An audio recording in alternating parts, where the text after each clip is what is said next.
हा आलात भाऊ, तुमचं खूप खूप अभिनंदन. धन्यवाद. धन्यवाद डॉक्टर. एक मित्र म्हणून आणि तुमचा फॉलोअर म्हणून मी अतिशय अतिशय आनंदी आहे.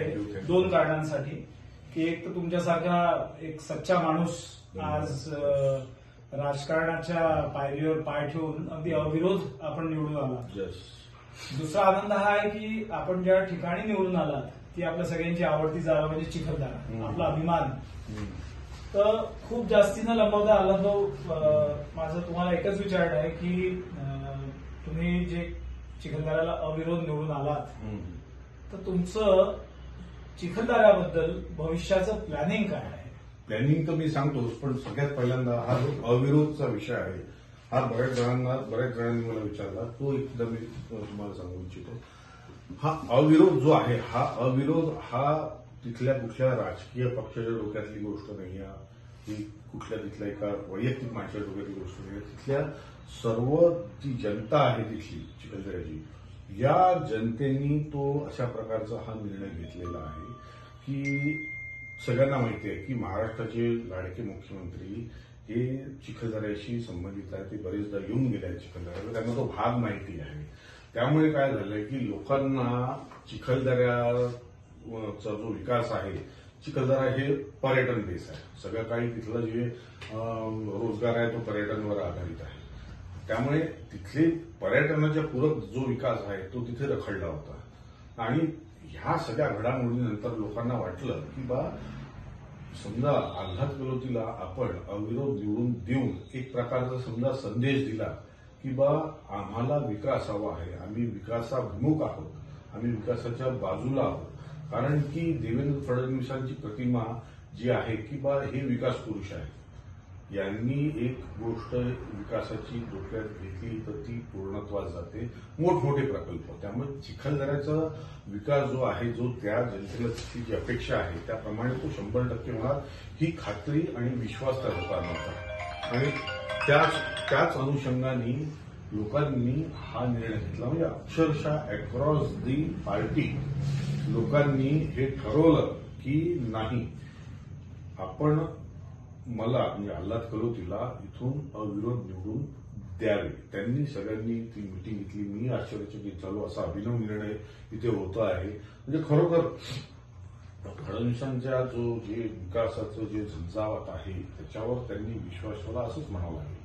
आणि आता इथून पुढे जबाबदारी वाढलेली आहे किंवा त्यांच्या विश्वासात पात्र ठरणं हे फार गरजेचं आहे.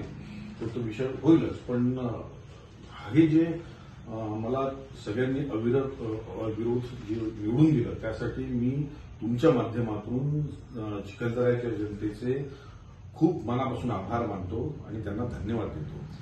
अगदी अगदी निश्चित आलात भाऊ. पण आता एक तुम्ही आमचे मोठे भाऊ आणि तुमचेही मोठे भाऊ देवेंद्र भाऊ, त्यामुळे आता एक सामान्य नागरिक म्हणा किंवा चिखलदऱ्याचा एक रेग्युलर पर्यटक म्हणून म्हणा, आता आमचा तुमच्याकडे हा हट्ट असेल की तुम्ही विकासाचा असा झंझावात चिखलदऱ्यामध्ये ओढून आणा देवेंद्र भाऊच्या माध्यमातून की न भूतो न भविष्यती तिथलं एक्झाम्पल सेट झालं पाहिजे. आता ही आपली जबाबदारी आलं.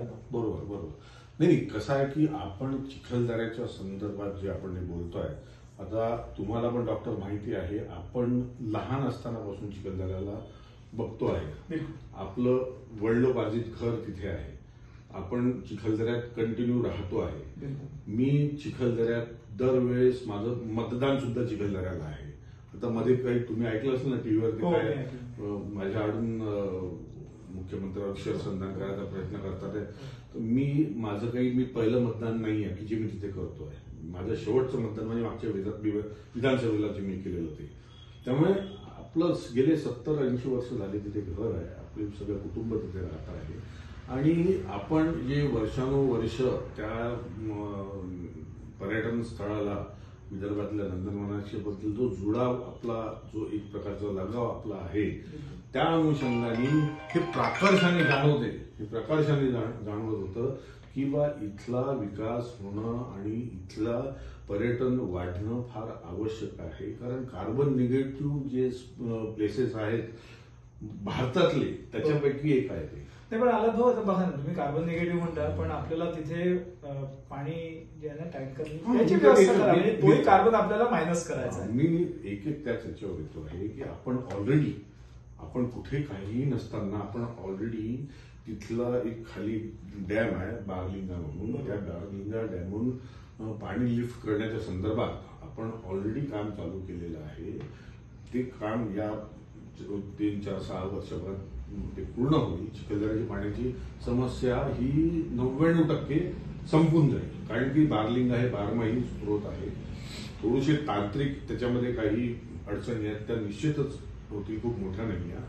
दुसरी गोष्ट म्हणजे आता आम्ही त्या दिवशी माननीय आमदार रवी राणा चिखलदऱ्याला असताना आम्ही स्कायवॉकचा आढावा घ्यायला मी तोच प्रश्न आपल्याला विचारणं होता आला की संपूर्ण भारताचं नव्हे संपूर्ण एशियाचं लक्ष ज्या स्कायवॉककडे आहे, आम्हाला तो तुमच्या माध्यमातून कम्प्लीट करून हवा, म्हणजे ते आम्हाला आश्वासन होतं. आपण तिथे कुठल्या प्रकारच्या राजकीय पदावर नसताना सुद्धा, कुठल्या प्रकारच्या याच्यावर नसताना सुद्धा आपण ते पर्सनली त्याचा फॉलो करत होतो. पण आता आपण तिथे प्रत्यक्ष आखाड्यात त्या उतरल्यानंतर आम्ही आता ते जे सांगत होतो, आम्ही गेलो होतो त्या दिवशी, तर त्यांनी तो जो कामाचा आढावा घेतला, एकदम फास्ट काम चालू आहे. त्या तिथल्या अधिकाऱ्यांनी आपल्याला आश्वासन दिलं की पुढच्या 4 ते 6 महिन्याच्या आतमध्ये इथून माणूस तिथून इकडून तिकडे पार होईल.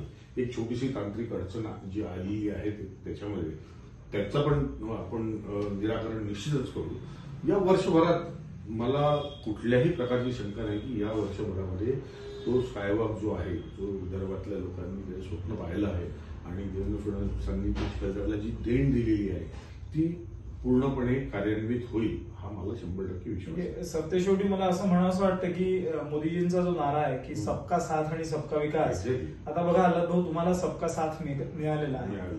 सगळ्या पार्टीच्या कॅन्डिडेट्सनी अक्रॉस द लाईन जाऊन त्यांच्या त्या चिखलदऱ्याच्या विकासासाठी आपल्याला फार अभिनव गोष्ट आहे, अगदी अभिनव गोष्ट आहे. आता त्या सगळ्यांचा विकास, सबका साथ आणि सबका विकास, ही आपली जबाबदारी आहे. आणि आपण ते, मला वाटते तुम्ही ठामपणे सगळ्यांना आश्वासन द्या की कुठल्याच गोष्टीवर आपल्याला कधीही मागे वळून बघण्याची गरज नाही. नाही, आपल्याला तिथलं पर्यटन वाढवायचं आहे. अंदाजे 30-40 लाख लोक तिथे वर्षाला व्हिजिट करतात.